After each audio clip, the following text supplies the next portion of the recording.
Oh no, thank you. Yeah, this is actually the very first sleeve cover that David did. About 3 years ago, wasn't it, David?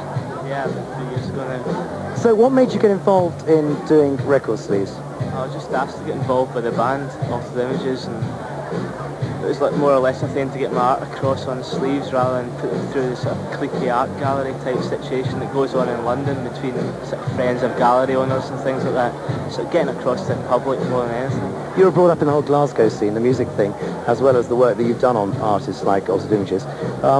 How did that sort of compromise come about then, to work on record sleeves with people from bands and things like that?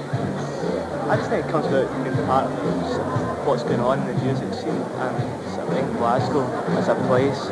Everyone's got a sort of common thing about them, especially with fashion as well. So a lot's going on up here, not just in London. This is obviously one of the most famous, and also the other Altered Images one, Happy Birthday. I mean, probably everybody's got a copy of that at home. But here's some new stuff that you're doing. Spandau Ballet I see up there on the wall. How did that come about? Well, I got to know Gary through Altered Images, and he asked me to sort of get involved in the new stuff that they're doing. Like a single, which is aiming at more wide, sort of worldwide market, especially in New York and stuff, and going with some really simple, straightforward imagery. You're well into sort of hard lines and colours, aren't you, really? Yeah, well, I suppose I was, but I mean, a couple of the other things that I've been doing. The Aztec camera, that's fairly new, isn't it?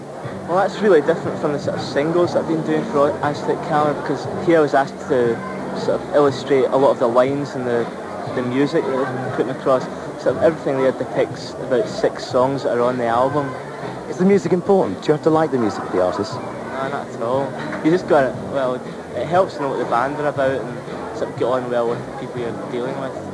In all these cases, it's helped a lot. Do you work at length, though, on the idea, the concept of the cover? Yeah, well, it depends. Like, on this Spandau thing, I was over Christmas working on it, and the band decided, especially for the single, decided they didn't like it, and I had to scrap it, and this was done in about 10 minutes, quickly for the record company, whereas Aztec Camera took about 3 months to develop the idea. The funny thing is that you've got a complete full circle now, because now you're doing new stuff for Altered Images, aren't you? Altered Images have completely changed as a band, and they've really, their ideas are much, much better now. They're going to be sort of really big next year. But, I had to change my own ideas and sort of try and bring them up to scratch. Forget all this sort of cheap. You've got so much going on, you have to go for something that's a bit more. So much going on, you have to start your own company, haven't you? Well, I have started my own company, and I'm working with people like Fraser that did the Bluebells, Lynn that did French Impressionists, and some crowds from the Rock Hall. Lots going on, isn't there? Okay, David, thank you. We've actually got to leave the Architect in Glasgow. Had a really good night tonight. The audience has been terrific. We couldn't go